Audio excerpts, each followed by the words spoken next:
So మనము కొందరిని చూస్తుంటాం. వాళ్ళు అసలు అంటే వాళ్ళ ఫీల్డ్స్‌లో టెర్రిఫిక్ సక్సెస్ అనేది సాధిస్తారు. సో అది జనరల్‌గా ఈవెన్ వాళ్ళతో పాటు ఉన్న వాళ్ళ ఫ్రెండ్స్ గానీ ఎవరైనా గూడా అసలు ఎట్లా చేసిండు వాడు, అంత ఎఫెక్టివ్‌గా ఎట్లా సక్సెస్ అయ్యిండు ఆ ఫీల్డ్‌లో అని జెప్పేసి కొన్ని సంవత్సరాల తర్వాత అబ్జర్వ్ చేస్తే కొంత షాకింగ్ అవుతారు. షాకింగ్‌గా ఫీల్ అయ్యే ఛాన్స్ ఉంది. అసలు వాళ్ళు ఎట్లా సక్సెస్ అయ్యిళ్ళు అనడానికి one of the main reasons ఏమై ఉంటాయంటే, అంటే మీరు అదే చదివి ఉంటారు, మీరు అదే సేమ్ నేర్చుకొని ఉంటారు. బట్ అతనికి వచ్చిన సక్సెస్ మీకు రాకపోయి ఉండొచ్చు మోస్ట్లీ. సో రాకపోయి ఉన్నప్పుడు అంటే అది ఏం జరిగి ఉంటుంది అని చెప్పేసి చాలామంది ఏమనుకుంటారంటే ఏదో లక్ ఫ్యాక్టర్ అయి ఉంటుంది, అంటే లక్ ఏదో కలిసి వచ్చింది వాడికి, సో వాడు సక్సెస్ అయ్యిండు అని చెప్పేసి అనుకుంటుంటారు. బట్ ద పాయింట్ ఏంటంటే లక్ అనేది చాలా చిన్న ఎలిమెంట్. ఓవరాల్గా అబ్జర్వ్ చేస్తే లక్ కానీ టైమింగ్ కానీ చిన్న ఎలిమెంటే ఉంటుంది. మేజర్ ఎలిమెంట్ ఏమై ఉంటుందంటే వాళ్ళు ఆ ఫీల్డ్లో ఏదైతే సక్సెస్ఫుల్గా అంటే సక్సెస్ అయిన ఫీల్డ్ ఉంటుంది కదా, సక్సెస్ఫుల్గా వాళ్ళు రన్ అవుతున్న ఫీల్డ్ ఉంటుంది కదా, అసలు వాళ్ళు ఎట్లా సక్సెస్ అయ్యిళ్ళు అనడానికి one of the main reasons ఏమై ఉంటుందంటే వాళ్ళు డెవలప్ చేసుకున్న ఒక సర్టన్ యూనిక్ టాలెంట్ కానీ యూనిక్ నాలెడ్జ్ కానీ.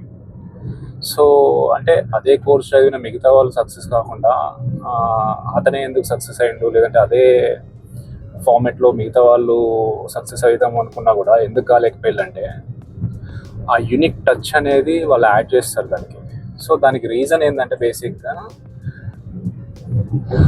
ఏదైతే ఆ యూనిక్ టాలెంట్ కానీ యూనిక్ నాలెడ్జ్ కానీ దానికి పెట్టడం అనేది ఎలా జరుగుతుందంటే వాళ్ళకి జెన్యూన్గానే ఒక క్యూరియాసిటీ ఉంటుంది ఆ సబ్జెక్ట్ మ్యాటర్ మీద. సో ఆ క్యూరియాసిటీ తోటి వాళ్ళు ఆటోమేటిక్ ఏంది ఫోర్స్ఫుల్గా వాళ్ళు దాన్ని నేర్చుకోవడానికి ట్రై చేయరు ఎక్కడ కూడా. సో వాళ్ళు జెన్యూన్గానే క్యూరియాసిటీ ఉండడం వల్ల ఆటోమేటిక్గా మీరు అతను అంటే వాళ్ళంటూ ఎటు పోయినా ఎక్కడున్నా ఏ ప్లేస్లో ఉన్నా కూడా కాన్స్టెంట్గా టైం వేస్ట్ కాకుండా దాని మీద ఎఫర్ట్స్ పెడుతూనే ఉంటారు. సో అది ఎఫర్ట్స్ పెట్టినట్టు కూడా తెలియదు, ఎందుకంటే అది జెన్యూన్గా వాళ్ళకి ఆ ఇంట్రెస్ట్ ఉంది కాబట్టి ఆ ఫీల్డ్ మీద. సో ఆటోమేటిక్గా ఏమవుతుంది, వాళ్ళు ఎక్స్పర్ట్స్ అవుతుంటారు. ఎక్స్పర్ట్స్ అవ్వడంతో పాటు వాళ్ళకు న్యాచురల్ క్యూరియాసిటీ దాని మీద ఉండడము, తర్వాత వాళ్ళకున్న న్యాచురల్ ఎబిలిటీస్ ఉంటాయి కదా, ఒక్కొక్కరికి ఒక ఎబిలిటీ ఉంటుంది. సో ఆ ఎబిలిటీస్ కూడా ప్రాపర్గా వాళ్ళు ఎంచుకున్న ఫీల్డ్కి మ్యాచ్ అవ్వడం అనేది ఇక్కడ మెయిన్ ఎలిమెంట్ లాగా వర్కౌట్ అవుతుంది. సో అక్కడ పాయింట్ ఏంటంటే ఎప్పుడైనా కూడా మీరు ఏదైతే ఇప్పుడు ఫర్ ఎగ్జాంపుల్ మార్కెట్లో ఇది బాగా వర్కౌట్ అవుతుందని చెప్పేసి అది నేర్చుకోవడం కానీ అది కామన్గా చేస్తుంటారు ఎవరైనా కూడా. But at the same time మీకు రియల్గా ఆ ఫీల్డ్లో కానీ మీరు ఎంచుకోబోతున్న దానిలో కానీ మీకు నిజంగా ఎంత క్యూరియాసిటీ ఉంది, అసలు ఎంత ఇంట్రెస్ట్ ఉంది ఆ సబ్జెక్ట్ మ్యాటర్ మీద, లేదంటే ఆ ఫీల్డ్ మీద అనేది ఫస్ట్ మీరు తెలుసుకోవాలి. లేదంటే ఏమవుతుంది ప్రాబ్లం అంటే ఇదే సేమ్, అంటే మీరు కాన్స్టెంట్గా ఎంత ట్రై చేసినా, ఎంత ఫోర్స్ఫుల్గా ఎట్లా చేసినా కూడా మీరు మిగతా వాళ్ళు సక్సెస్ అయ్యేంత సక్సెస్ కాలేకపోవచ్చు. అసలు ఆ ఫీల్డ్ని వదిలేసి మళ్ళీ తర్వాత వేరే దాన్ని ఎంచుకునే ఛాన్సెస్ కూడా ఉంటాయి, అంటే అంత డేంజర్లో కూడా పడిపోవచ్చు. సో అందుకే మీకు ఫస్ట్ థింగ్ ఏంటంటే మీరు ఏదైతే జెన్యూన్గా ఒక క్యూరియాసిటీ ఉంటుందో మీకు నిజంగా అది ఫస్ట్ సెలెక్ట్ చేసుకోండి. దానిలో కాన్స్టెంట్ ఎఫర్ట్స్ పెట్టండి. ఎఫర్ట్స్ పెట్టడం అంటే అది ఆటోమేటిక్గా మీకు క్యూరియాసిటీ అనేది టెరిఫిక్గా ఉన్నప్పుడు ఆటోమేటిక్గా అది ఎఫర్ట్స్ పెట్టినట్టు కూడా అనిపించదు మీకు. మీరు ఆల్మోస్ట్ జాలీగా చదువుతూ జాలీగా దాన్ని ఎక్స్ప్లోర్ చేస్తూ ఆ ఫీల్డ్ని ముందుకు వెళ్ళిపోతుంటారు. సో అట్లా ఆ ప్రాసెస్లో డెఫినెట్గా వర్కౌట్ అవుతుంది. సో ఆ ప్రాసెస్లో కనుక చేస్తే డెఫినెట్గా 100% వర్కౌట్ అవుతుంది. సో అందుకే మీరు ఎప్పుడైనా చూడండి. సో దానిలో మళ్ళీ అంటే ఆ జెన్యూన్ క్యూరియాసిటీతో పాటు మీ కైండ్ ఆఫ్ యూనిక్నెస్ అనేది యాడ్ చేయండి. ఆ యూనిక్నెస్ ఎట్లా యాడ్ చేయొచ్చు అంటే ఫర్ ఎగ్జాంపుల్ ఒక్కొక్కరు ఒక్కో దానిలో కొంచెం ఏమంటారు అంటే ఒక ఇన్నర్ టాలెంట్ లాగా ఉంటుంది.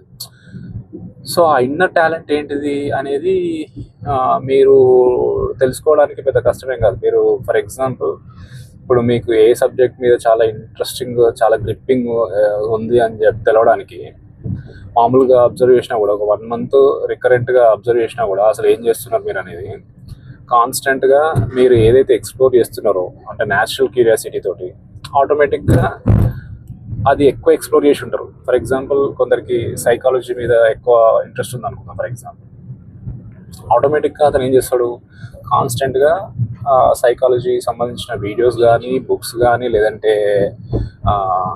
దానికి సంబంధించిన ఆర్టికల్స్ కానీ దానికి సంబంధించిన స్టడీ మెటీరియల్ కానీ ఏదో ఒకటి ఎక్స్ప్లోర్ చేస్తూనే ఉంటాడు, తెలిసి తెలియక లేకపోతే. ఎందుకంటే జెన్యూన్ క్యూరియాసిటీ అది ఉంది కాబట్టి.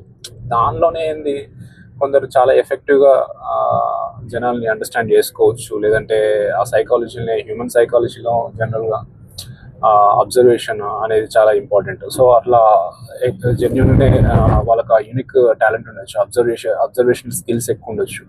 సో ఆ ప్రాసెస్లో నేను చెప్పేది ఏంటంటే బేసిక్గా ఆ యూనిక్నెస్ అంటే మీ కైండ్ ఆఫ్ టచ్ అనేది యాడ్ చేయాలి దానికి. ఇప్పుడు ఫర్ ఎగ్జాంపుల్ ఒక 10 members ఫిల్మ్ మేకర్స్ ఉంటే ఒకటే సబ్జెక్టు 10 members-కి ఇస్తే 10 members డిఫరెంట్గా తీస్తారు సేమ్ సబ్జెక్ట్ అయినా కూడా. ఎందుకు? వాళ్ళ కైండ్ ఆఫ్ యూనిక్ ఎబిలిటీస్ని దాన్ని యాడ్ చేస్తారు. యాడ్ చేసి అది చేద్దామని చూస్తారు, కానీ ఉన్న సబ్జెక్ట్ని ఉన్నట్టే తీద్దామని అనుకోరు. ఎందుకంటే అది వాళ్ళకు ఉన్న ఎబిలిటీస్ డెఫినెట్గా దాన్ని యాడ్ అయిపోతాయి ఆ సబ్జెక్ట్ మ్యాటర్లో. సేమ్ లైక్ మీ కైండ్ ఆఫ్ యూనిక్ ఎబిలిటీస్ని జెన్యూన్ క్యూరియాసిటీతో డెవలప్ చేసుకున్న దానికి యాడ్ చేస్తే డెఫినెట్గా అది రీప్లేస్ చేయడం కూడా కష్టం. అంటే వేరే వాళ్ళు వచ్చి దాన్ని రీప్లేస్ చేస్తారేమో మనల్ని. ఇప్పుడు జనరల్గా ఇప్పుడు చాలామంది చాలా వర్క్స్ చేస్తుంటారు, వాళ్ళు ఆ స్కిల్ని డెవలప్ చేసుకొని వాళ్ళకి వర్క్స్ కూడా వస్తుంటాయి. కానీ యాక్చువల్ పాయింట్ ఏంటంటే కొన్ని రోజుల తర్వాత ఆ వర్క్స్ అనేది ఉండయా తెలియదు. అట్లా కాకుండా సేమ్ వర్క్స్ అట్లాంటి వర్క్సే చేసేవాళ్ళు వాళ్ళ కైండ్ ఆఫ్ టచ్ని వాళ్ళు దానికి యాడ్ చేస్తే అది రీప్లేస్ చేయలేని విధంగా ఉంటుంది. సో ఎవరు రీప్లేస్ చేయలేరు ఆ కైండ్ ఆఫ్ యూనిక్ టచ్ని మీరు యాడ్ చేసుకోగలిగితే. సో అది చూడండి, మీ కైండ్ ఆఫ్ యూనిక్ టాలెంట్ ఏముంది మీరు చేసే వర్క్లో అనేది చూసి దాన్ని ఇంకా ఎలివేటెడ్గా దాన్ని డెవలప్ చేసుకోగలిగితే 100% మిమ్మల్ని రీప్లేస్ కూడా చేయడం చాలా కష్టం. కొందరిని ఈజీగా కొన్ని కంపెనీస్లలో రీప్లేస్ చేస్తుంటారు, అంటే రీప్లేసబుల్ వాళ్ళు. ఎందుకంటే ఏముంది, వర్క్ చేస్తున్నాడు, ఓకే అదంతా అయిపోతుంది. కానీ వాళ్ళ కైండ్ ఆఫ్ నాలెడ్జ్ కానీ స్పెసిఫిక్ నాలెడ్జ్ కానీ లేదంటే ఆ యూనిక్ టాలెంట్ని ఆ వర్క్లో ఏం యాడ్ చేస్తున్నారు అనేది ఏం తెలుస్తలేదు అనుకుందాం. తెలుస్తలేకుంటే ఏముంది, ఓకే ఈజీగా రీప్లేసబుల్. అంతకన్నా తక్కువ రేట్లో దొరుకుతారు వాళ్ళు, వేరే వాళ్ళు, కొత్త వాళ్ళు, ఇంకా స్కిల్డ్ ఉండొచ్చు, లేదంటే ఇంకా ఎనర్జెటిక్ ఉండొచ్చు, ఏదైనా ఉండొచ్చు. సో బేసిక్గా అక్కడ మైనస్ అవుతుంది. అందుకే అది ఇంపార్టెంట్ అన్నట్టు. సో ఇర్రీప్లేసబుల్గా ఉండాలంటే 100% మీరు ఆ స్కిల్ని అంటే మీ కైండ్ ఆఫ్ యూనిక్నెస్ని దానిలో ఇన్సర్ట్ చేయాలి మీ వర్క్లో. సో 100% అది వర్కౌట్ అవుతుంది. సో ఇది బేసిక్గా నేను చెప్పదలుచుకున్న అంశం ఏంటంటే ఏ వర్క్ చేసినా కూడా ఒక జెన్యూన్ క్యూరియాసిటీ దానిలో ఉంటే మీరు తొందరగా దానిలో షైన్ అయ్యే ఛాన్స్ ఎక్కువ ఉంటుంది.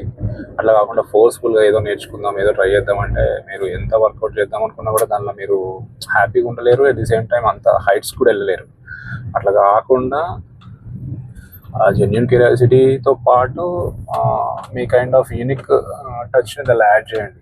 యూనిక్ స్కిల్ని మీ కైండ్ ఆఫ్ అంటే అది రీప్లేస్ చేసేటట్టు కూడా ఉండదు. ఇంకా ఆల్మోస్ట్ తెలిసిపోతుంది, ఓహో ఇతను మాత్రమే చేయగలుగుతాడు ఇట్లాంటి ఫార్మాట్ని అని చెప్పేసి అట్లాంటి స్కిల్ని మీరు దానిలో ఇన్సర్ట్ చేయండి. 100% వర్కౌట్ అవుతుంది. సో ఇది నేను చెప్పదలుచుకున్న అంశం ఈ వీడియోలో. మరొక వీడియోలో మళ్ళీ కలుద్దాం. Thanks lot for watching. Thank you. By.